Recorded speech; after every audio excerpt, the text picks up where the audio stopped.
ये आकाशवाणी रायपुर है। प्रादेशिक समाचार के साथ मैं स्मिता शर्मा।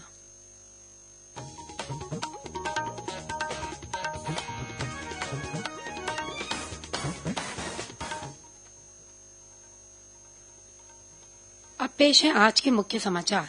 प्रधानमंत्री नरेंद्र मोदी ने मन की बात कार्यक्रम में कहा कि आत्मनिर्भर भारत सिर्फ आर्थिक अभियान नहीं बल्कि यह एक राष्ट्रीय चेतना है।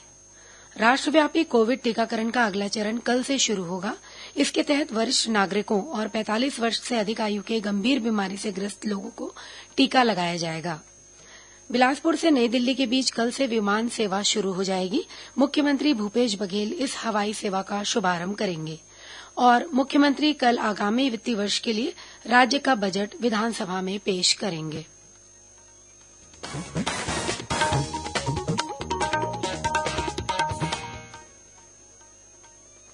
कोरोना महामारी के खिलाफ देश एकजुट होकर लड़ रहा है। आप भी हमारे साथ सुरक्षा और बचाव के 3 आसान एहतियाती उपायों का संकल्प लें।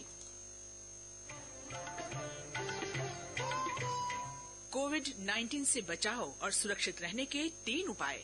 मास्क लगाएं, 2 गज दूरी है जरूरी, सुरक्षित दूरी रखें, हाथ और मुंह साफ रखें।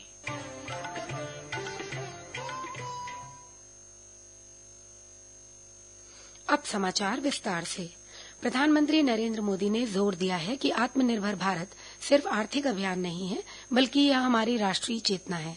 आकाशवाणी से मन की बात कार्यक्रम में श्री मोदी ने इस बात पर प्रसन्नता व्यक्त की कि आत्मनिर्भर भारत का मंत्र देश के गांव-गांव तक पहुंच रहा है।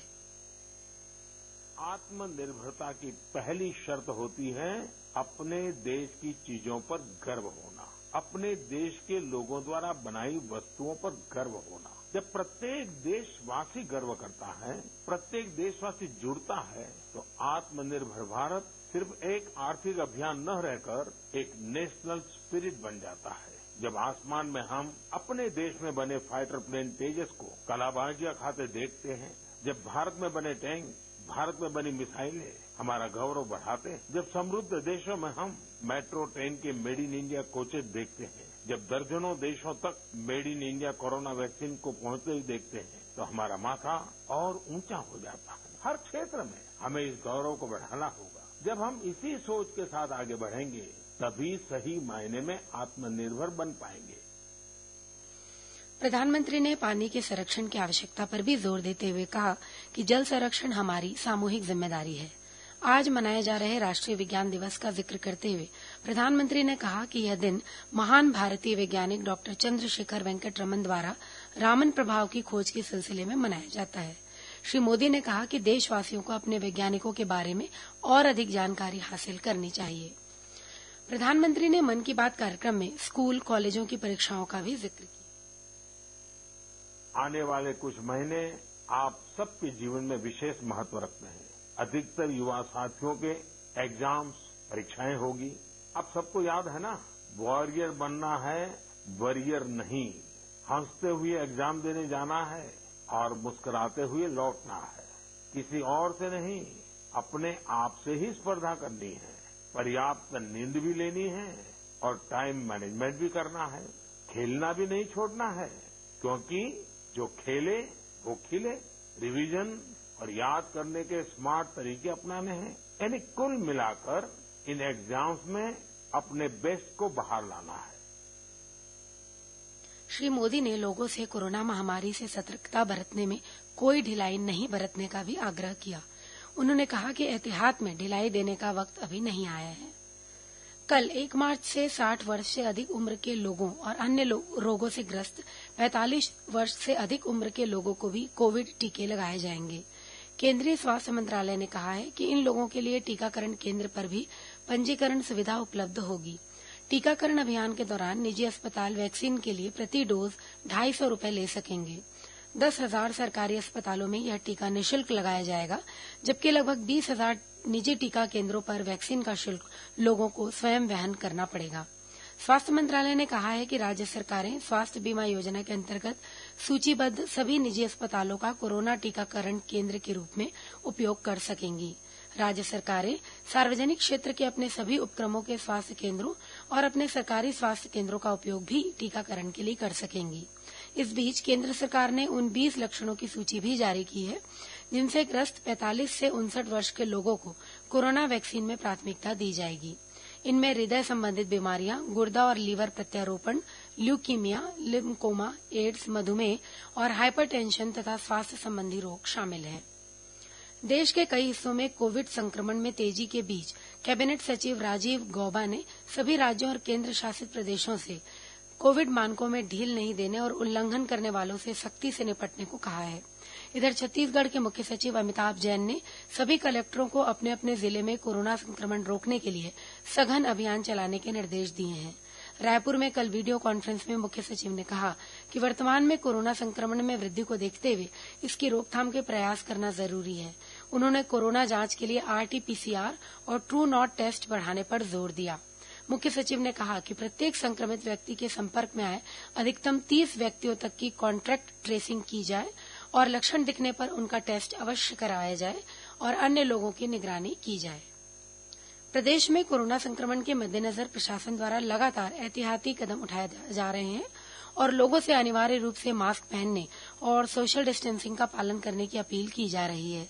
साथ ही मास्क नहीं पहनने वाले लोगों के खिलाफ सख्ती बरतते हुए जुर्माना भी लगाया जा रहा है।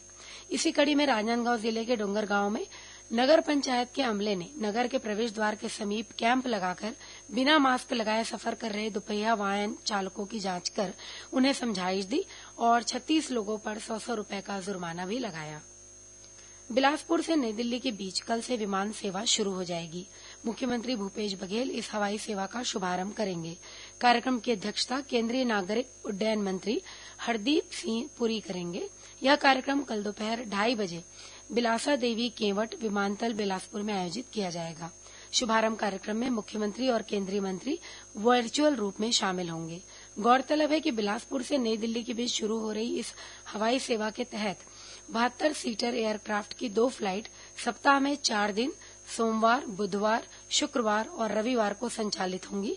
यह विमान सेवा प्रयागराज और जबलपुर होते हुए दिल्ली जाएगी। प्रादेशिक समाचार आप आकाशवाणी रायपुर से सुन रहे हैं। छत्तीसगढ़ की खबरों से है आपका वास्ता और खबरों की विश्वसनीयता से है हमारा वास्ता। आकाशवाणी समाचार रायपुर के प्रादेशिक समाचार बुलेटिन के साथ ही हमारे समसामयिक कार्यक्रम आप रेडियो के अलावा अपने मोबाइल पर भी सुन सकते हैं। आकाशवाणी समाचार फेसबुक, ट्विटर और यूट्यूब पर भी उपलब्ध है। हमारा Facebook page Chhattisgarh news on AIR, Twitter handle CGAIR news और हमारा यूट्यूब चैनल है छत्तीसगढ़ AIR न्यूज। तो अब रेडियो के साथ ही आपके मोबाइल के जरिए भी हम पहुंच रहे हैं आप तक। छत्तीसगढ़ की हर खबर के लिए सुनते रहिए आकाशवाणी समाचार।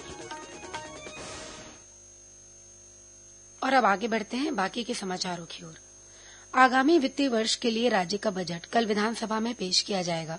मुख्यमंत्री भूपेश बघेल, जिनके पास वित्त विभाग का भी प्रभार है, वित्तीय वर्ष 2021-22 के लिए कल सदन में अपराह्न 12:30 बजे यह बजट पेश करेंगे। मुख्यमंत्री के बजट भाषण का दूरदर्शन और आकाशवाणी रायपुर से सीधा प्रसारण किया जाएगा। इस बजट पर विधानसभा में 2 और 3 मार्च को सामान्य चर्चा होगी। वहीं 4 से 23 मार्च तक विभागवार अनुदान मांगों पर चर्चा की जाएगी। बजट की मांगों से संबंधित विनियोग विधेयक पर 24 मार्च को चर्चा होगी। आज राष्ट्रीय विज्ञान दिवस है। यह दिवस प्रतिवर्ष 28 फरवरी को रामन प्रभाव की खोज के उपलक्ष्य में मनाया जाता है। इसी दिन भौतिकविद CV रमन ने रमन प्रभाव की खोज की घोषणा की थी, जिसके लिए वर्ष 1930 में उन्हें नोबेल पुरस्कार से सम्मानित किया गया था। इस साल राष्ट्रीय विज्ञान दिवस की थीम है विज्ञान और प्रौद्योगिकी का भविष्य और नवाचार, शिक्षण, कौशल और कार्य पर प्रभाव। इधर छत्तीसगढ़ के नारायणपुर जिले में कृषि विज्ञान केंद्र द्वारा ग्राम कोचवाही के गौठान में केंचुआ खाद के निर्माण में लगी महिला स्व सहायता समूहों और स्कूली बच्चों के साथ राष्ट्रीय विज्ञान दिवस मनाया गया। मुख्यमंत्री भूपेश बघेल कल राजनांदगांव जिले के डोंगरगढ़ में आयोजित लोक मड़ई और कृषि मेले में शामिल हुए। इस मौके पर उन्होंने कहा कि लोक मड़ई छत्तीसगढ़ की परंपरा है। यह हमारे रहन सहन, खान पान और जीवन शैली का प्रतीक है। उन्होंने लोक मड़ई में बनाए राम वनगमन पथ की झांकी की सराहना की। इस मौके पर उन्होंने लाल बहादुर नगर के हायर सेकेंडरी स्कूल के भवन निर्माण की घोषणा की। पंचायत और ग्रामीण विकास मंत्री टीएस सिंहदेव आज रात 7:30 बजे आकाशवाणी रायपुर से प्रसारित विशेष कार्यक्रम हमर ग्राम सभा में राज्य शासन की नीतियों, योजनाओं और कार्यक्रमों के बारे में जानकारी देंगे। इस कार्यक्रम को मीडियम वेव 981 किलोहर्ट्ज पर सुना जा सकता है। इस कार्यक्रम को प्रदेश स्थित आकाशवाणी के सभी केंद्र एक साथ रिले करेंगे। कृषि के क्षेत्र में उद्यमिता विकास को बढ़ावा देने के लिए इंदिरा गांधी कृषि विश्वविद्यालय रायपुर द्वारा 2 नए विक्रय केंद्र खोले गए हैं। कुलपति डॉक्टर एस.के. पाटिल ने इन केंद्रों का उद्घाटन किया। इन केंद्रों में कृषि उद्यमिता विकास से जुड़े कृषक उत्पादक संगठनों, महिला स्व सहायता समूहों और कृषि उद्यमियों को अपने उत्पाद के विक्रय के लिए उपयुक्त स्थान मिलेगा। ये विक्रय केंद्र टाइफेड और आर्या द्वारा संचालित किए जाएंगे।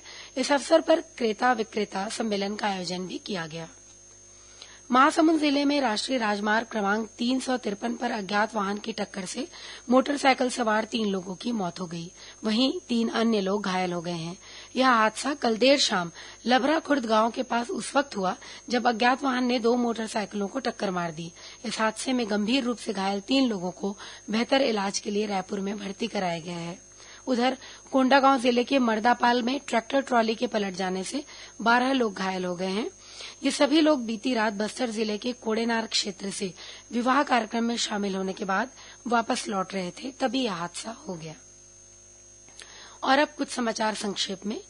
स्वतंत्र भारत के पहले राष्ट्रपति और स्वाधीनता आंदोलन के अग्रणी नेता डॉक्टर राजेंद्र प्रसाद की आज पुण्यतिथि है। इस मौके पर मुख्यमंत्री भूपेश बघेल ने उन्हें श्रद्धांजलि अर्पित की है।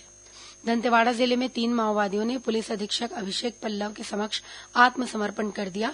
इनमें से एक माओवादी पर 3 लाख रुपए का इनाम घोषित था। रायगढ़ जिला कांग्रेस के सचिव महेंद्र यादव ने उत्तर प्रदेश के प्रयागराज जिले में कथित रूप से खुद को गोली मारकर आत्महत्या कर ली है। रायगढ़ जिले के गुड़ियारी गांव में हाथी और उसके शावक का मोबाइल से वीडियो और सेल्फी लेने के दौरान एक युवक पर हाथी ने हमला कर दिया, जिससे उसकी मौके पर ही मौत हो गई। कोंडागांव जिले के बोलबोला गांव में करंट लगने से एक बच्चे की मौत हो गई। वहीं मां और एक अन्य बालक गंभीर रूप से झुलस गए हैं। और कोंडागांव जिले के चनाभर्री गांव में पेड़ों की अवैध कटाई की सूचना पर कार्रवाई करने पहुंचे वन विभाग के कर्मचारियों के साथ कथित रूप से ग्रामीणों द्वारा मारपीट किए जाने की खबर है। इस मामले में विश्रामपुरी पुलिस ने 8 आरोपियों को गिरफ्तार किया है। अंत में मुख्य समाचार एक बार फिर। प्रधानमंत्री नरेंद्र मोदी ने मन की बात कार्यक्रम में कहा कि आत्मनिर्भर भारत सिर्फ आर्थिक अभियान नहीं, बल्कि यह एक राष्ट्रीय चेतना है। राष्ट्रव्यापी कोविड टीकाकरण का अगला चरण कल से शुरू होगा। इसके तहत वरिष्ठ नागरिकों और 45 वर्ष से अधिक आयु के गंभीर बीमारी से ग्रसित लोगों को टीका लगाया जाएगा। बिलासपुर से नई दिल्ली के बीच कल से विमान सेवा शुरू हो जाएगी। मुख्यमंत्री भूपेश बघेल इस हवाई सेवा का शुभारंभ करेंगे। और मुख्यमंत्री कल आगामी वित्तीय वर्ष के लिए राज्य का बजट विधानसभा में पेश करेंगे। इसी के साथ प्रादेशिक समाचार बुलेटिन समाप्त हुआ। नमस्कार।